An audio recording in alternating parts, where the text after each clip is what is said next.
நாம பார்க்க போகிறது திருமண பொருத்தங்கள். திருமண பொருத்தம் அப்படின்னாலே எல்லாரும் ஸ்ட்ரைட்டாக என்ன பார்ப்பாங்க அப்படின்னா, பொண்ணோட நட்சத்திரம் என்ன, பையனோட நட்சத்திரம் என்ன அப்படின்னு பார்ப்பாங்க. இந்த நட்சத்திரத்துக்கு இடையில பொருத்தம் இருக்குதா அப்படின்னு பார்ப்பாங்க. அதில் 11 பொருத்தத்தில் 10 பொருத்தம் இருக்குது, 11 பொருத்தமே இருக்குது, 9 பொருத்தம் இருக்குது அப்படின்னு முடிவு பண்ணுவாங்க. ஆனால் இந்த நட்சத்திர பொருத்தம்ங்கிறது கடைசியாக பார்க்க வேண்டிய ஒரு விஷயம்.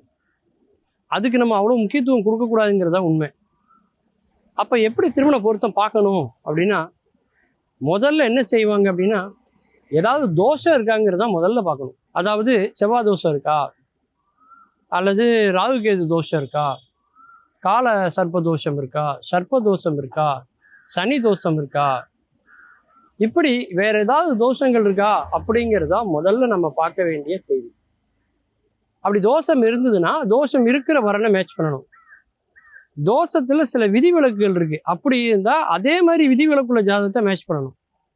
தோஷம் இல்லைன்னா தோஷம் இல்லாத ஒன்று மேட்ச் பண்ணணும். இது முதல் விதி. ரெண்டாவது, அந்த 12 பாவகங்கள் இருக்கு இல்லையா, 1ஆம் பாவகம், 2ஆம் பாவகம், 3ஆம் பாவகம், 12 பாவகங்கள் இருக்கு. ஒன்னொன்னுக்கும் ஒவ்வொரு காரகத்துவங்கள் இருக்கு. அது எப்படி பெண் ஜாதகத்தில் இருக்கு, அது எப்படி ஆணுடைய ஜாதகத்தில் இருக்குங்கிறது அடுத்து ஆராய்ச்சி பண்ணணும். அதில் முதல் பாவங்கிறது லக்னம். அதை மட்டும் நான் சொல்றேன். ஒருத்தருக்கு லக்னத்துல செவ்வாய் இருந்துன்னா என்ன ஆகும்னா, அவர் பயங்கர ஃபாஸ்டா இருப்பார், ஆக்டிவா இருப்பார். ஒரு விஷயம் சொன்னோன்னே டக்குன்னு முடிஞ்சிடணும் அப்படின்னு நினைப்பார். வேகம் எல்லாத்துலேயும் பயங்கர வேகமாக இருப்பார். அவருக்கு கல்யாணம் பண்ணக்கூடிய அந்த பொண்ணோட ஜாதகத்தில் லக்னத்தில் சனி இருக்குன்னு வைங்களேன், இருக்கிறதுலே ரொம்ப ஸ்லோ சனி பகவான் தான். ஒவ்வொரு கட்டத்துலேயும் 2.5 வருஷம் இருப்பார், அப்படியே நிதானமாக மெதுவாக நகர்ந்து போவார். அப்போ அவங்களுடைய வேலைகள் எல்லாமே ரொம்ப ஸ்லோவாக இருக்கும். அப்போ அவர் காப்பி எடுத்துகிட்டு வாங்க அப்படின்னு சொன்னாங்கன்னா, அவங்க காப்பி போடுறதுக்கே ஒரு 1/2 மணி நேரம் ஆகும், காய் போட்டு எடுத்துகிட்டு வரதுக்கு ஒரு 1/2 மணி நேரம், 1 மணி நேரம் ஆயிடும். இவரால் தாங்கிக்கவே முடியாது. ஒரு சின்ன காப்பியை கூட ஒழுங்காக போட்டு எடுத்துகிட்டு வர மாட்டேங்க. நான் ஒன்று சொல்ல டக்குன்னு முடிய வேண்டாம், இவ்வளோ ஸ்லோவாக இருக்கா அப்படின்னு தோணும். அவங்களுக்கு என்ன தோணும்னா, ஏன் இவர் எல்லாத்துலையும் இவ்வளோ வேகமாக இருக்காரு, எதையுமே நிரந்தரமாக நிலையாகவே மெதுவாகவே நிதானமாகவே செய்ய மாட்டாரா அப்படின்னு அந்த அம்மாவுக்கு எண்ணங்கள் ஓடும். அப்போ அந்த 2 இடத்துல பொருத்தம் அடிபட்டு போகும். இதுதான் அதில் உள்ள விஷயம். இப்போ லக்னத்தில் குரு இருக்காரு அப்படின்னா ரொம்ப நேர்மையானவராக இருப்பார். வரக்கூடிய மனைவி அதே மாதிரி அமைச்சிங்கன்னா 2 நேர்மையாக இருக்கும். இல்லை ராகு இருக்கிறாருன்னு வைங்க, யாரை ஏமாற்றலாம் அப்படின்னு தோணும் அவருக்கு. இல்லை அவர் ஏமாந்துருவார்.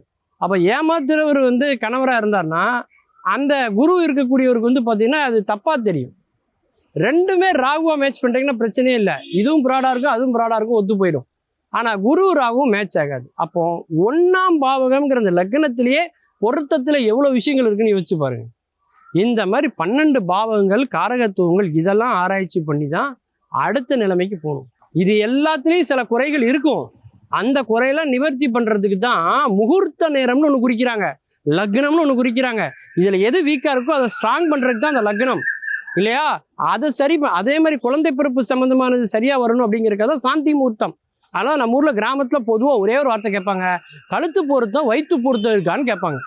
கழுத்து பொருத்தம்னா மாங்கல்ய பொருத்தம், வயிற்று பொருத்தம்னா குழந்தை பிறக்கக்கூடிய பாக்கியம். மீண்டும் பல புதிய தகவல்களோடு, அதில் அறியப்படாத பக்கங்களோடு உங்களை சந்திக்கிறேன். நன்றி, வணக்கம்.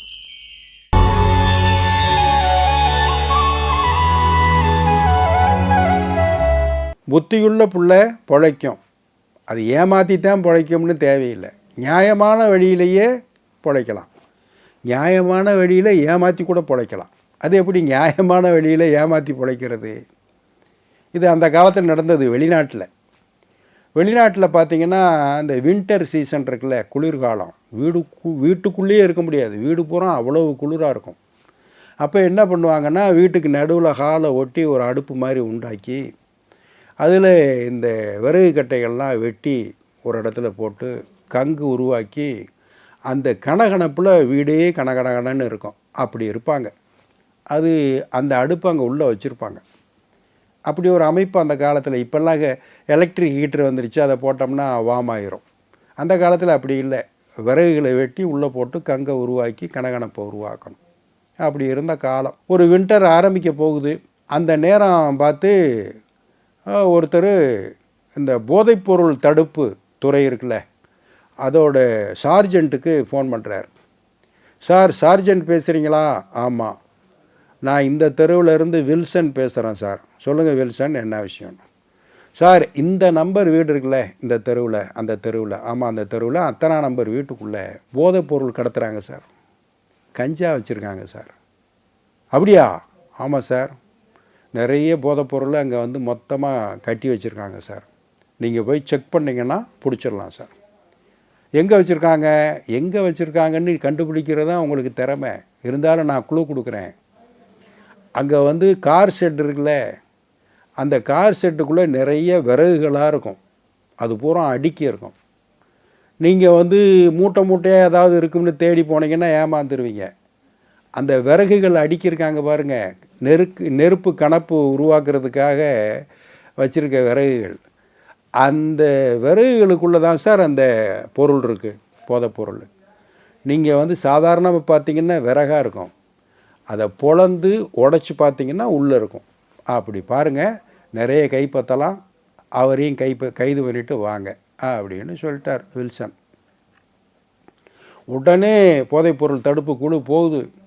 போய் அந்த வீட்டில் காலிங் பெல்ல அடித்து உங்கள் கார் செட்டை திறங்கன்னா உள்ளே பூரா நிறைய விறகுகள் அடுக்கியிருக்காங்க.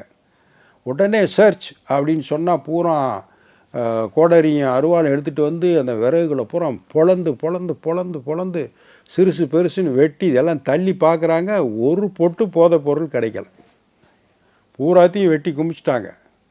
அப்புறம் உடனே அந்த ஜான்சன்றவரை கூப்பிட்டு, சாரி சார், ஒரு ராங் இன்ஃபர்மேஷனில் நாங்கள் வந்துட்டோம், உங்களுக்கு வந்து தொந்தரவு கொடுத்துட்டோம், சாரி சார் அப்படின்ட்டு அந்த சார்ஜென்ட்டு கிளம்பிட்டார். டீமோடு வெளியே கிளம்பிட்டார். அவர் வெளியே கிளம்புனா 5வது நிமிஷத்தில் ஃபோன் வருது வில்சன்ட்ட இருந்து. ஜான்சன், ஹாப்பி பர்த்டே அப்படின்னு. என்னையா அப்படின்னு. இந்த வின்டருக்கு நீ வெட்ட வேண்டிய விறகு பூரா வெட்டி துண்டு துண்டாக அவங்க போட்டு போயிட்டாங்களா? ஆமையா, நான் தான் ஏற்பாடு பண்ணேன். பாருங்கள், உங்களுக்கு இனிமேல் கவலை இல்லாமல் இந்த வின்டரை ஜாலியாக கொண்டாடலாம். Happy birthday, wish you all the best அப்படின்னு பேசிட்டு அவர் வச்சுட்டார். பாருங்களேன், நியாயமாக ஏமாத்துறது பாருங்கள் இப்படி. அடுத்தவனுக்கு தொல்லை இல்லாமல் அவர் வந்து வின்டரை கொண்டாடுறதுக்கு இவர் ஒரு ஃபோன்லேயே எல்லா வேலையும் முடிச்சிட்டார். செலவு இல்லாமல், வேலை உழைப்பு இல்லாமல். அடுத்த ஒரு நிகழ்வில் சந்திப்போம். இந்த நாள் இனிய நாளாக அமைய நல்வாழ்த்துக்கள். வணக்கம்.